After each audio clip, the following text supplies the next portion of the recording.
Good afternoon, and thank you so much for joining us for today's workshop. My name is Emily Stone, and I'm the Director of Public Engagement in the College of Education and the co-director of the WeCU Community Engaged Scholars Program. I also co-lead IHSI's Community Academic Partnerships Core. So I wear a few hats, and today's workshop is really a partnership between WeCU and the Office of the Vice Chancellor for Diversity, Equity, and Inclusion, and the Interdisciplinary Health Sciences Institute. So thanks to everyone for making this happen.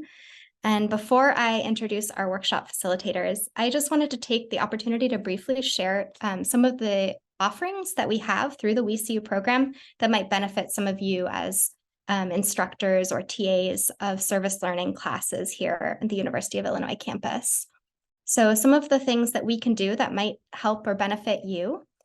We partner very closely with the Community Learning Lab in the School of Social Work in order to connect service learning instructors and TAs like you with community partners so that your students can carry out projects on behalf of those community partners. We also meet with instructors one-on-one and offer consultations on service learning course design. And WeCU offers workshops like the one today for instructors, but we also offer several workshops for your students. And these can happen sometimes within class time, but also outside of class time to supplement what they're learning in your course.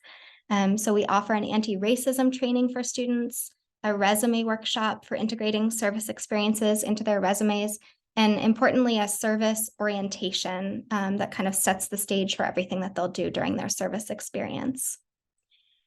We also offer mini grants for students, and these are designed to offset some costs that might come up during the service experience. We really want service to be as accessible to all as possible. And so these grants can cover some small costs that come up like transportation costs or a background check or other things that might emerge during that service experience. And so our WeCU postdoc, Olivia Hagedorn, has already posted our website and our email in the chat. Please take note of those and reach out to us if you think that we might be able to support your class. And we really hope that we'll hear from you and can talk about collaborations and how to enhance your service learning experiences for your students and community partners and for you as instructors. So now I would love to introduce our workshop leaders today who have really invested a lot of time and energy in crafting this experience for you all. We're really grateful to Ross Wantland and Margarita Garcia Rojas for the time and thought that they put into this.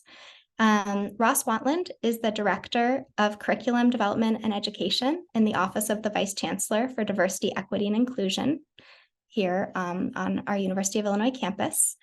Ross is a farm-raised social justice and violence prevention educator.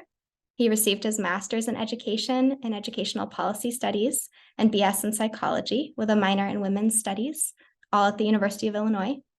And Ross lives here in Champaign with his incredible partner, Emo Teen, and his pandemic garden. I really appreciated those details that he added to his bio. Margarita Garcia Rojas is a third-year history PhD student, and her research focuses on migration and Latino experiences in the Midwest. As a first-generation student and immigrant, her experiences have made a great impact on her studies and her career goals. And she has been working with the WeCU program now for the past year, and she has been a wonderful student support coordinator and a big leader in the Humanities in Action program that we offer through WeCU. So without further ado, I'll turn it over to the two of you and looking forward to today's workshop. Yeah, thank you. Thanks, Emily. And thanks to both WeCU and IHSI for allowing us to create this space. I do want to start by lowering expectations, but also raising up the expertise in the room. This is intended to get us to start thinking about if we are already, and perhaps more deeply if we are not yet, to think about what are the ways that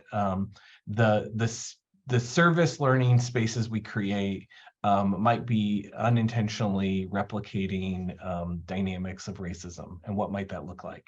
And hopefully, many of you all I know are already instructors, have probably utilized or think about utilizing service learning. And so we also believe that there's a lot of wisdom here in the space, and we hope we can engage that together. So we're gonna, in that spirit, we are going to do a lot of small group work. We're going to do a lot of engagement. We're going to use Jamboards. It's going to happen. It's going to happen actually in the next slide, I think. Yes. What we're going to have you do is we're going to put you into small groups. In the chat, Margarita is putting a link to the Jamboard. If you have not used Jamboard before, Jamboard is a Google product that allows for many people to add to things all at once.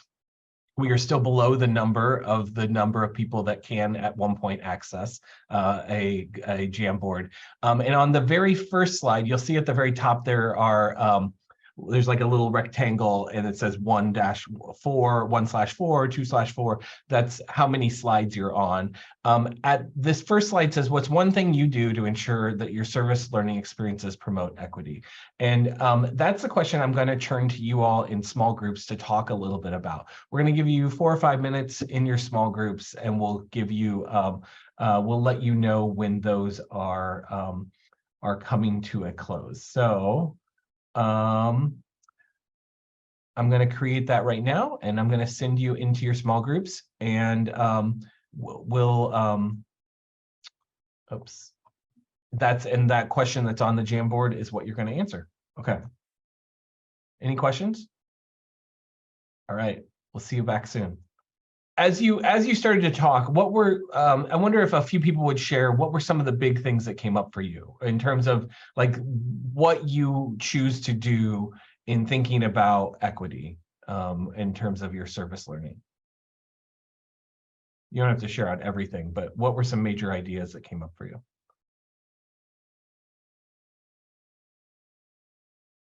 Jan, I know you just shared the thing that you're typing in right now. Do you want to share that with? Sure. I just typed in that we want to make sure that those that are participating in the service work fully understand the historical, social, and community context of the people they're working with before they jump in there.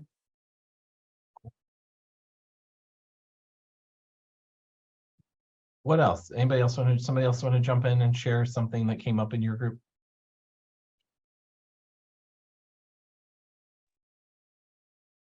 Ross, in our small group, we didn't have or were not able to share in the time allotted specifically people who had projects that were service learning, but we talked about creating those environments in the other areas that we work with, the programmatic areas that we work with. So one of the people in our group works with international students in Geese and talked about integrating those some initial critical conversations during the introductions, orientation processes, and also as they come up as needed amongst graduate students in different capacities.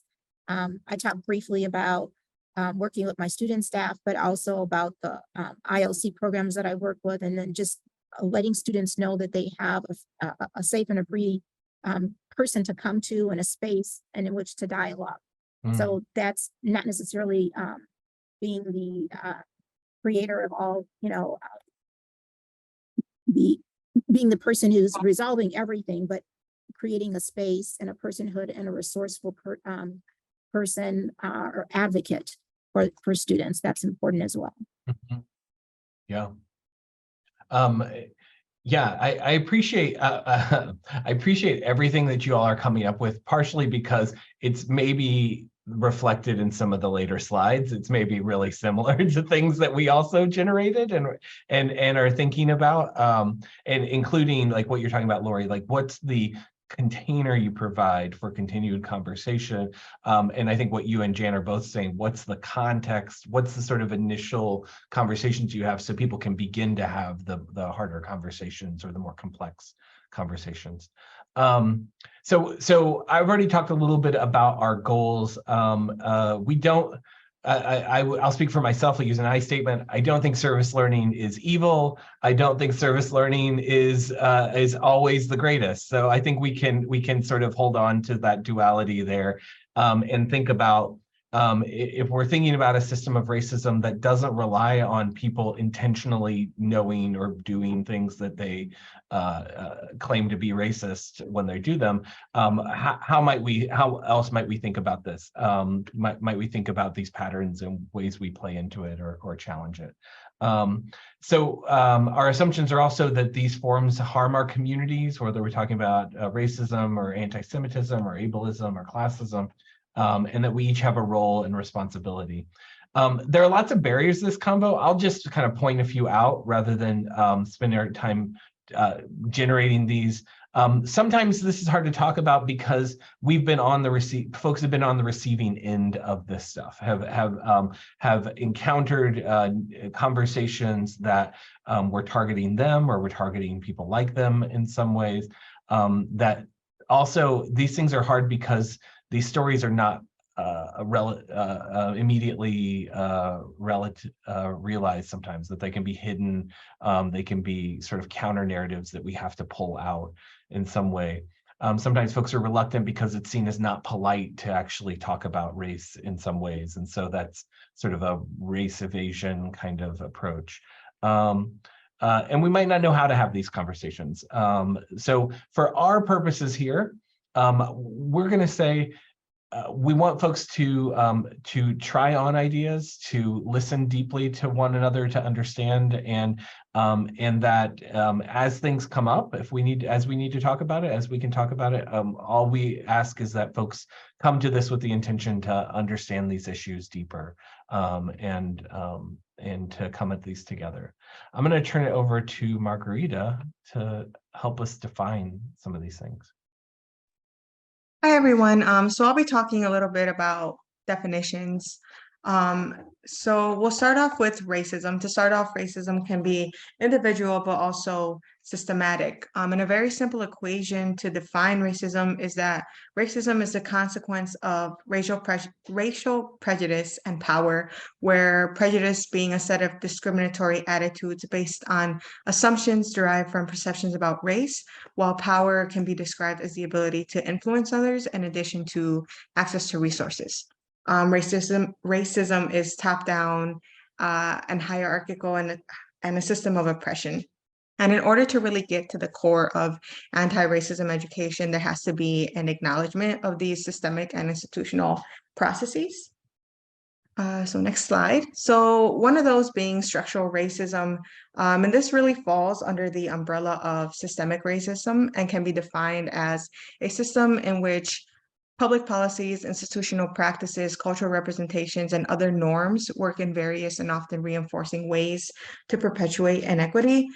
With an understanding of structural racism, there's a higher visibility to the histories that have allowed privileges associated with whiteness and disadvantages associated with color to endure and adapt over time.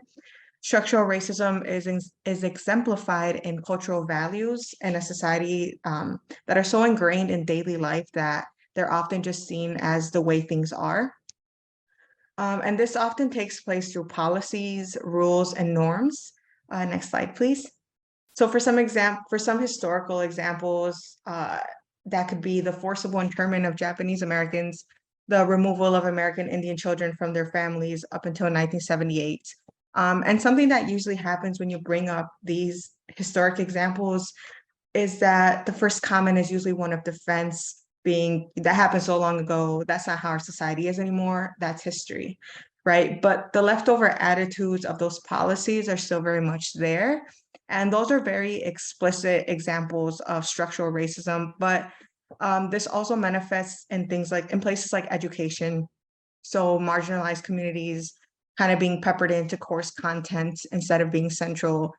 Business and corporations that are predominantly white, despite diversity policies, the type of access to things like sports and, sports that are associated with, types of people. And to further understand those, we have to have an understanding of white supremacy and that how that has permeated every aspect of our society and others' societies, and to reject that notion that it is how it is and that's just the way things are. So white supremacy is the definition of white as the norm or standard of human and people of color as the deviation, something that's unnatural or wrong. And there are individuals that certainly think like this and operate this in their daily lives and way of being. But there are also 3 pillars of white supremacy that are important and relevant to understanding everything and tying together these strands of history and how everything connects. And these 3 are based on the work of Andrea Smith.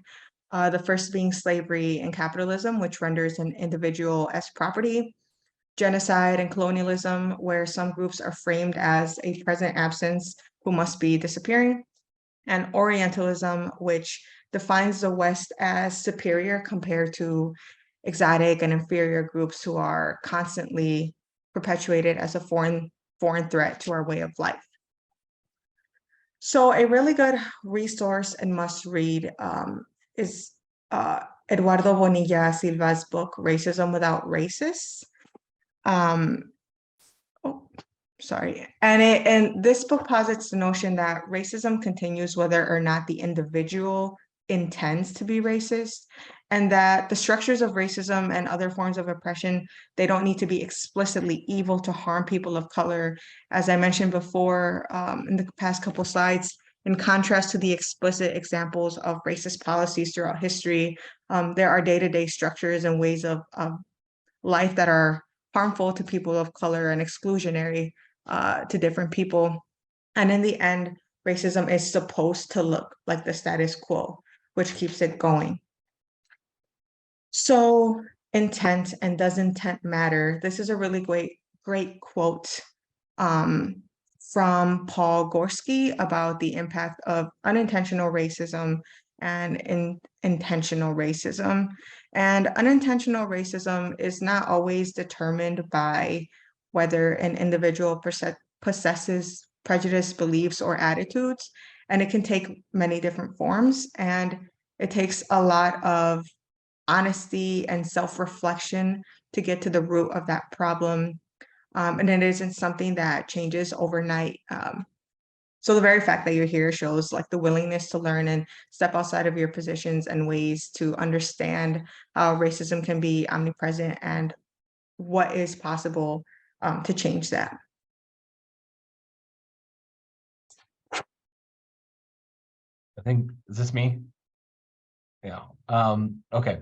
So what we're going to do next is we're going to, so a couple of things we're going to do next. The next thing, there's another slide on your Jamboard that says, it's got sort of a line down the middle and it says, how might service learning uphold racism or counter racism? And that's the question. We're going to put you back in your small groups, and we'd like you'll get a little bit more time.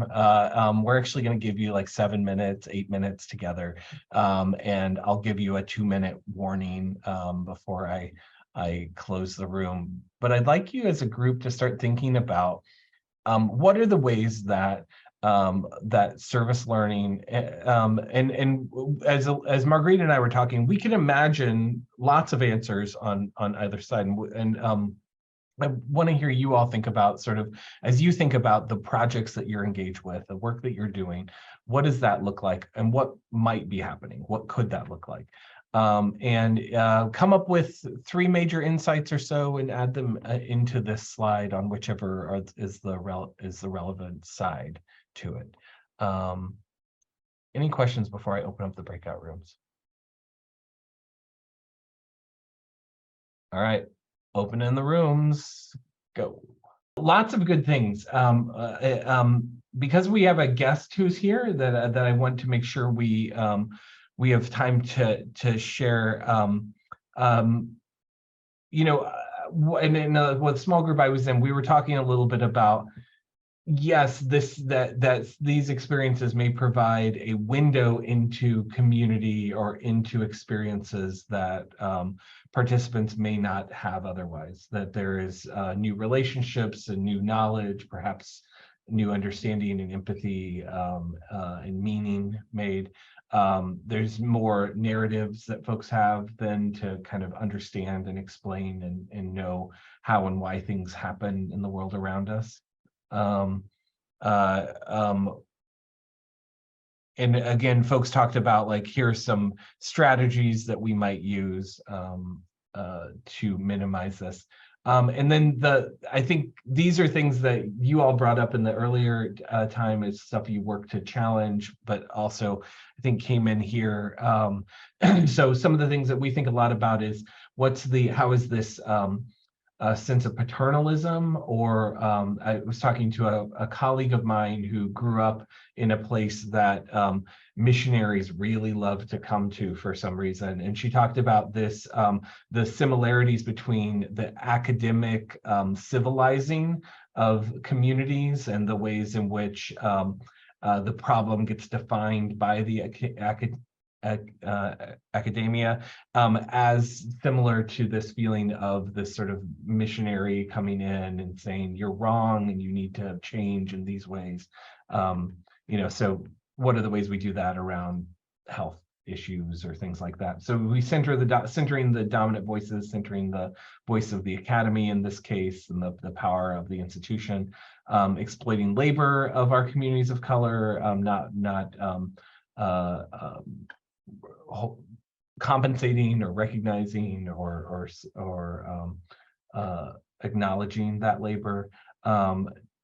As institutions, we often are not there for the long haul, and communities will tell us, they'll say, we've been here 20 years, where you just showed up last week, and you expect that you're going to do something. So this sort of like inconsistency, this lack of trust, broken promises, and then also, not only might we be overwhelming systems and with our well-meaning volunteers we're sending out there, but they might also be doing things that aren't cool. So like then they're also exposing the community to racist treatment from our volunteers or our participants, or some of the things that we think a little bit about. We see you and talked to some of the instructors they work closely with to identify some folks who would be really great to talk to about some of the ways they think about doing this in their classes. And Dr. Ann Abbott was gracious enough to accept our invitation. And so what we're going to spend the next little bit, and Anne has a class at 1, so it's really just the next little bit, is hearing a little bit about the work that Anne's doing in their classes that they're teaching, and what that might look like. So Dr. Abbott, I'll sort of turn it over to you. I have your slides in here, so we can go through those, or we can just have a conversation as we go.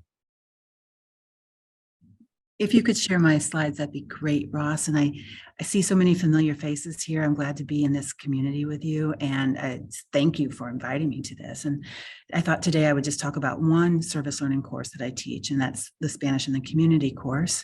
And if you could, because I have to teach at 1, if you want to catch up with me, you will have my contact information here in the slides. I also want to say that I've been doing this since 2004. I have very deep and strong connections with community partners, but everything is changing all the time. And I just wanted to list out some of my community partners so that you can see the types of people that we partner with. And of course, logistics is always an issue. How do you handle this? I have 60 students every semester who are doing this, at least 60 students. And so I have a system that I use in Google Drive that you can link to and see, but of course you can partner with WeCU. And I want to take a moment to look at these community partners. And I want to say that, some people really push back against service learning and say it's extractive. And I've had someone say to me in particular, my neighbor from Guatemala, she doesn't need help from these white privileged kids. It wasn't in Champaign-Urbana, it was a different university, but that sentiment can be there. And I say, yeah, that's great if they don't need the help of the students. But my students are helping my community partners. My students are helping these organizations. And so, yeah, it would be really bad if I thought I need to send my students out to help people who don't really need help, or I am determining what kind of help they need without consulting with them. But that's not what service learning is. And I hope that's not how people are practicing it. So the community partners need my students' help in order to serve the needs that they have identified of our local Latinx immigrant community. And then the other thing that I wanted to say is that I do see sometimes projects, class-based projects, that I could consider extractive. So for example, in other universities I've seen, language students, Spanish students, they're required to do a culture project. And that means that they need to go out and talk to someone in a restaurant, and they need to go interview someone who speaks Spanish at a store or something like that. They're taking, and they're not giving anything back to the community in that way. But first of all, that is not service learning. I've seen linguistics projects. Well, you need to record someone speaking Spanish so that then you can do your project, final project for this course where you analyze. That's extractive. So I do agree that those are problems, but I would also assert that that is not service learning. And so that's an important thing to think about. Ross, if you could go to the next one. So there's so many things to talk about. I wish we had so much more time, but I want to focus on what we can do in the classroom. And there are 3 ideas that I want to leave you with. One is that using active learning techniques in the classroom can help us through these very thorny issues. I think it's important to localize our anti-racist approach. That's already been talked about. And I think we should explicitly address whiteness. So what's an example of an active learning technique? You can see here in this slide, one of my slides from one of my classes, and it says with a pair, in pairs, one person is going to look at this video, the other person is going to watch this other video, and then after that's over, then they have to come together and they have to summarize what they saw to the other person, vice versa. They need to then compare what was the information, what was different, what was the same, and then connect that information from those videos to what we're doing in class and what they're doing in the community. And so I'm not standing up in front of the classroom saying, I'm going to talk to you about structural racism in immigration law, or what do you think about racism? I'm giving them activities. I'm telling them what to do. I'm giving them information. They have to work with it. There's an outcome that they need.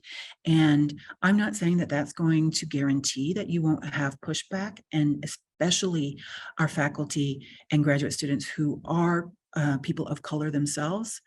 That they might experience that more, and this isn't a guarantee, but it can be helpful. So our pedagogy, if we can reflect on that and we can use these active learning techniques, that might help us and our students get through some very thorny issues without breaking down. And then I just want to say that's an example of structural racism as well. Thank you, Ross. You can go ahead. So to localize your anti-racist approach, because I work with our local Latinx immigrant community, we have a relatively large Maya community in Champaign-Urbana, and they speak different languages, but they are all Maya languages and from Maya communities, mostly from Guatemala. And so my course includes a unit on indigeneity. And I think it's important, what I do with my students is I talk about racialization and not just racism. And so how are immigrants racialized? How are people racialized when they encounter these racist systems that have been built over the centuries? And then I think it's important, and I show this example here of, you might recognize this actor from Mexico who is indigenous himself. And my students watch this video when he talks about racism in Mexico, but when he talks about racism in Mexico, it is colorism, but it's specifically about indigenous communities, racism against indigenous people. And that's important because what I'm doing is localizing to our local US Latinx community, which includes many indigenous peoples. But it's also important because I'm pushing my students to go beyond the bounds of the important conversations we're having in the United States about racism, which all too often are Black and white and do not include Indigenous peoples or go beyond this idea of Black versus white. And then I explicitly address whiteness. I think that's very, very important. And you can see this example from one of my slides from one of my classes. We talk about undocumented immigrants and the racialization of undocumented immigrants, and they watch a video about Irish undocumented immigrants, which causes a lot of surprise to students. Except I have a lot of students from Chicago who are very familiar with white or people who have been immigrants who have been racialized as white, who are from Poland or other maybe Eastern European countries because of Chicago's history and their communities there. But I also talk about my own whiteness always. And so it's important to me to talk about linguistic ideologies to my students. And I tell them, when I speak Spanish, people say, wow, Anne, you speak Spanish, you speak it so well. And then they find out that I also am fluent in Italian. Oh my gosh. Whereas if I were racialized as a person of color, I would be told, speak English. And not just told, sometimes that can be very violent as well. Another example is we do an activity with maps. We look at where our federally funded public clinic is in town and in relation to where some of our immigrant communities are located. And then we look at a map of gun violence, and then we look at a map that has sort of economic and political things of Champaign-Urbana. And I always point out where I live and the privileged position of the community where I live in those maps. And then I do talk to them about the hashtag, do I look illegal? First of all, we don't use the word illegal, but that's what this hashtag was all about, based on a law that came out in Arizona. And, I say, do I look illegal? I bring myself into it. And so I'm constantly foregrounding my whiteness. I want to be a model to my students of racism, and talking about racism and being anti-racist isn't just about talking about other races, it's about talking about your own race too. And if you're white, it's about talking about whiteness. I feel like I just ran through all of that, but that's all I wanted to say. Unless there is time for questions, I'm available, but if there's not, that's fine too.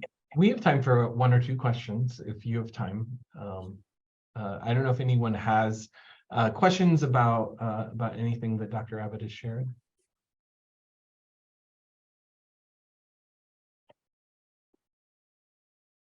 I guess the question I have for you is, how did you come to learn this? You've been teaching since 2004. My guess is there's been an evolution over time. Like what if you can point to a moment that really helped you figure out how you wanted to do this in the classroom? What would that be? I wouldn't say that there was a moment. Yeah, I just did a lot of listening, and I did a lot of listening with my community partners. I would go to their events. I would sometimes volunteer with them. I was just very engaged, and you listen to the news, and just had my antenna up all the time.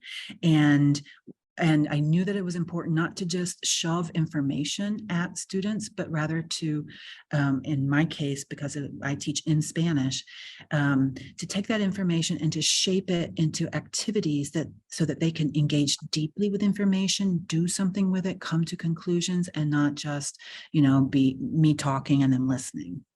So it's just, yes, it's been over time and just learning a lot and participating in the community. Lauren, could you share your question? I don't know if I know what an externality is.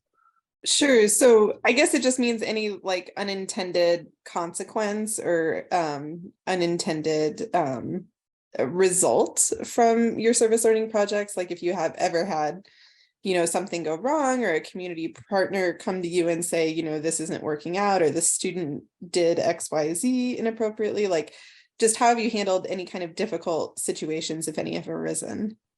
Yeah, I had one community partner, Champaign County Healthcare Consumers, and I had some students who were working with them, and they were supposed to attend a Saturday health fair, and the students got there late, and the community partner contacted me very angry that they were late, and that was a ruined partnership. And my students said, well, she didn't even say anything to us. And, that was, very important for me to say, like, they don't have, that's not their job to teach you to be on time to things. And so there's some basic professional skills that sometimes you might have to work on. Another thing that wasn't with an unintended consequence, but you have to catch things all the time. I had a student who was working at a local school, and she said, I want to do this project about, I see that the families there don't have very much money, and I'd like to do a project that was about classes on financial, managing your finances. And I said, oh, hold on.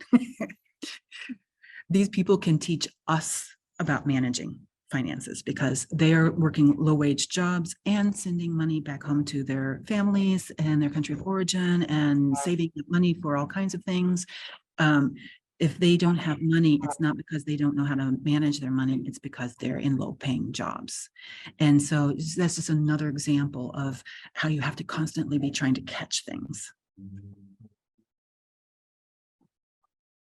Thank you, Lauren. Thank you so much, Dr. Abbott. A round of applause, everyone, if we were in the room with you. Thank you for being generous with your time. And I had not thought of the word extractive in that way, but I really appreciate the ways you frame the work you're doing to make it intentionally useful and helpful. So I know you have to teach, so I appreciate you joining us today. Gracias. Yes. Gracias. Okay, so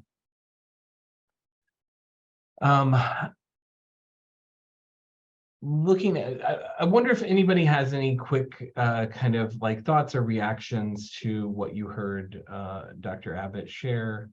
We're going to give you some time in small groups to think about how you might incorporate strategies like this, or kind of sharing more deeply how you do incorporate those strategies. But I wonder if there's any initial, I knew she was going to have to leave real quickly, so I wonder if there's any initial kind of reaction or thoughts.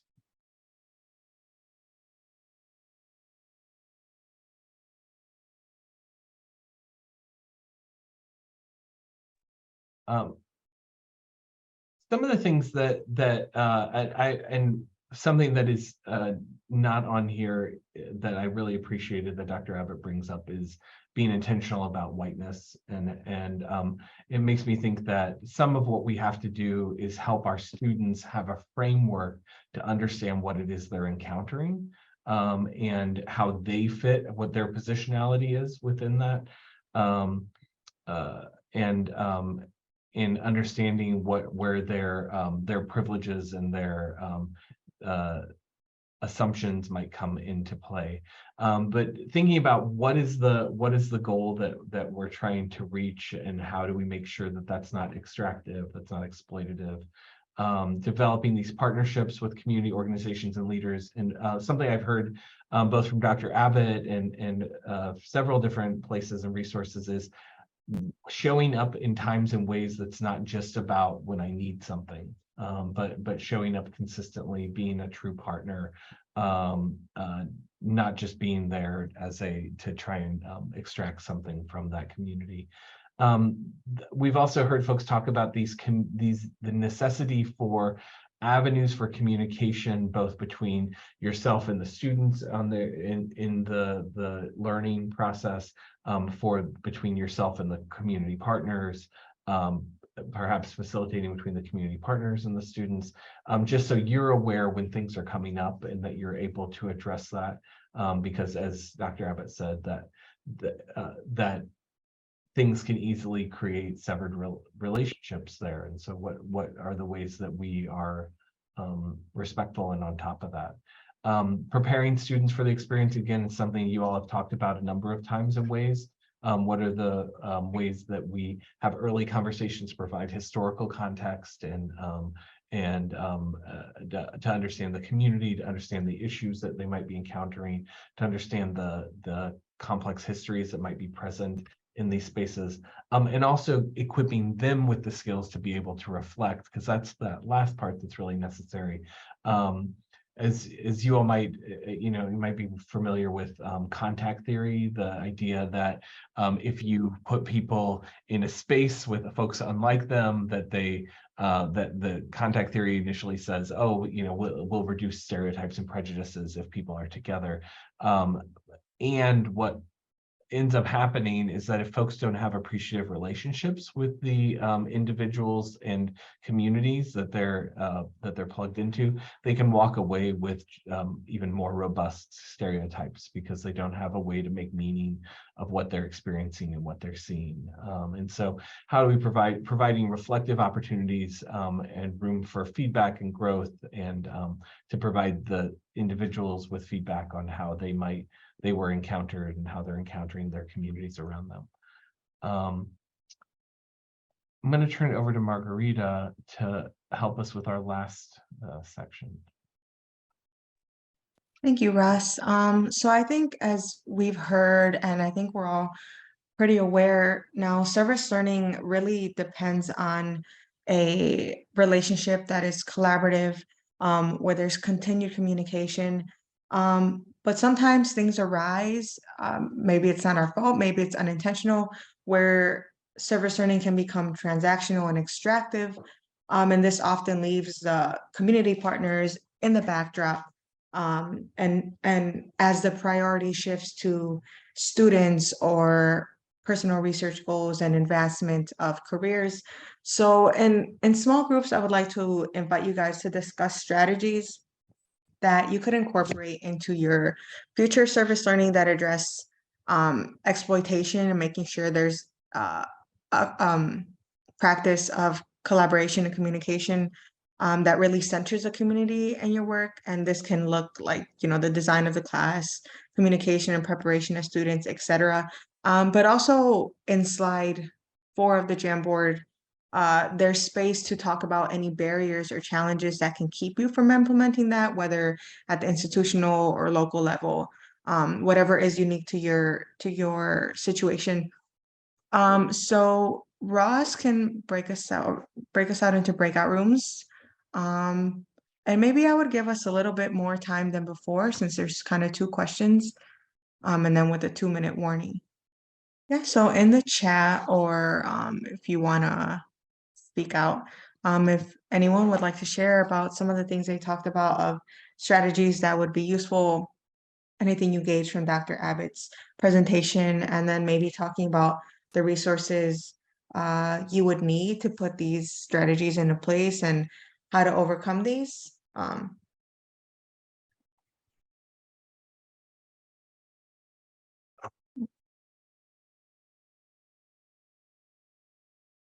We were talking in our group about one challenge is, not having a lot of institutional support, or kind of a department not really considering community partners and kind of framing things in a way that is already kind of just do this service project and instead of doing something else.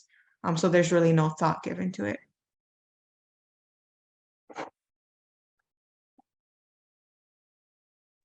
I think something that I've been thinking about, especially when Anne shared her strategies, was the idea of doing interactive activities so students can do something to learn about this rather than just talking at them, because I feel like when we do try to do a lot of this training, it's often like lecture based, and I think it's definitely more impactful probably when she walked through that example of having one of them read the article, one of them watch the video, and then have to talk about it to each other. I think it can be more impactful that way. So that's kind of what's been going through my head, is how do we introduce that more than just lecture and giving them information.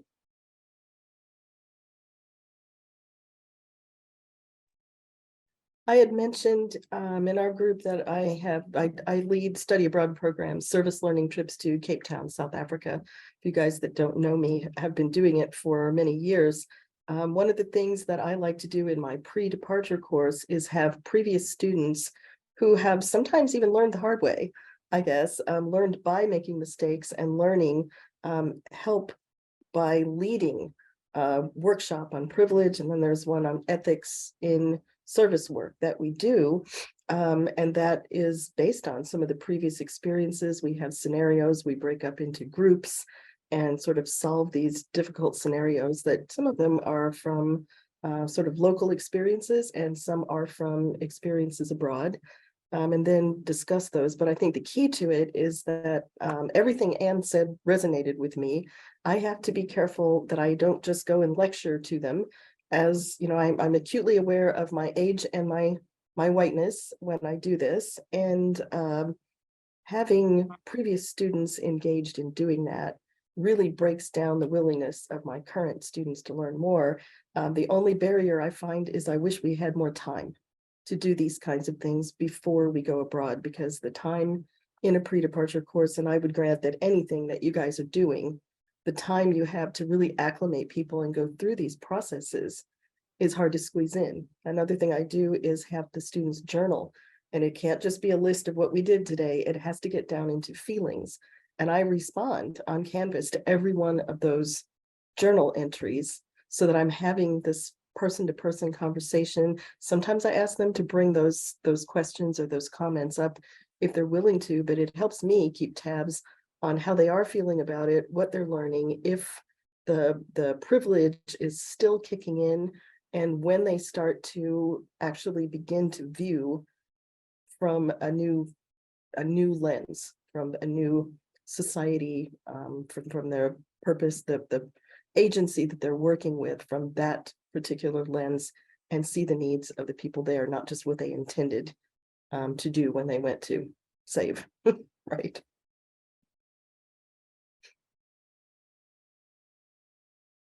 Yeah, I think that also builds on this idea of we don't just want collaboration with the community partners and the professor, but that really collaboration with the students is really key to kind of providing a space where you can talk about all these difficult things with some sort of comfort. I think that's great.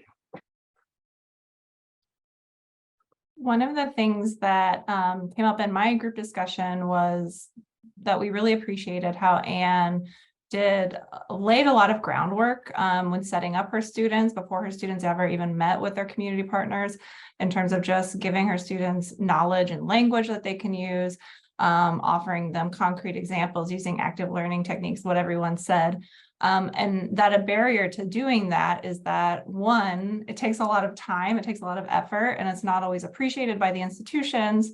And two, that other faculty members or other instructors within a department don't always value it. And so in terms of things that we can do as instructors is show support to other faculty members or instructors who are in our departments or who are in our colleges, and step in if their work is being diminished, or if they need help, or if they are expressing that maybe things aren't quite going to plan. And just, again, especially for senior colleagues, to be able to step in and offer that support can be really transformative for a young faculty member or instructor or teaching assistant who is just getting their feet wet in the service learning world.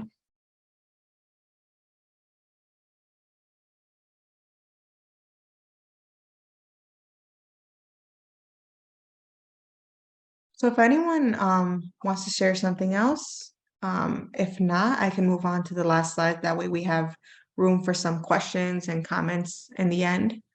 And I'd like to end off the workshop talking about allies and what that means. And it's important to note that communities have been, rising up in spite of systemic racism and oppression for a very long time. So I think how can we be allies, and what does that mean? And an ally is a person who advocates and works alongside communities, who who uplifts communities for a shared common goal. And that being like the sole reason. It's also a person who wants to learn how to recognize what everyday racism looks like and address it. And it's a person who actively listens and takes considerate and thoughtful actions and welcoming feedback. So on that note, I would like to thank you guys for being here, or thank you all for being here. And then unless Ross, you guys want to add something else, we have space for questions.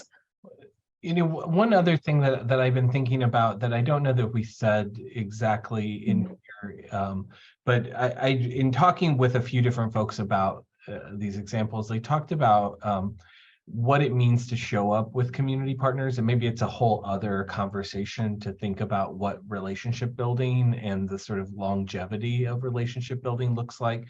That was something when in our one of the groups I jumped in on, we were talking about what are some of the barriers or some of the challenges, and time was definitely one of them, but the ability to develop those relationships and spend time on those relationships, particularly for new faculty that might feel like they're under a clock with getting their research done, and that there's other sorts of pressures going on. Part of why I wanted us to think about challenges and resources is that might also allow us to think about what is it that we need from our campus to help centralize some of the things that would help us do this in better ways. That might be VCU, that might be IHSI, that might be some of the other campus partners like Vice Chancellor for Diversity, Equity, Inclusion Office. But thinking about what that might be. We aren't going to give you all time turners. You're not going to be able to like increase your day to 50 hours, but what else could we do to do that? So I wanted to point that out, but and also to think about like some of the things that I've heard people talk about are even just like and I heard Anne share it, showing up to community carnivals and volunteering at the everyday things, and being present and supportive of partners and organizations in ways that so people get to know and trust and know us in ways. We do have time for, I wonder if there's any questions or kind of additions that you all have to share out that you think are really important for us to talk about or know before we close today.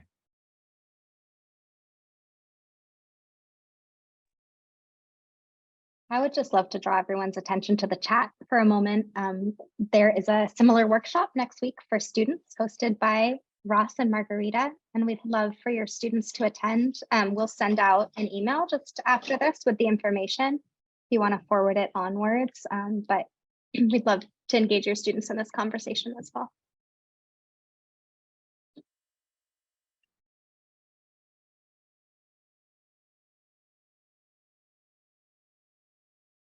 Yeah, we want people to be there, and we're excited for it.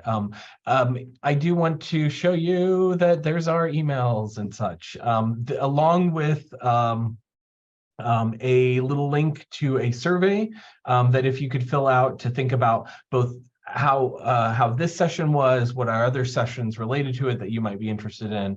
We'd love to get your feedback there. Also, it will be information about the workshop that was just mentioned, and the slides will also be there. So that way you have all of that. You don't have to have taken screenshots or whatever, but you can also reach out to me or to Margarita if you should have any questions or it's anything that we can help dig up and find.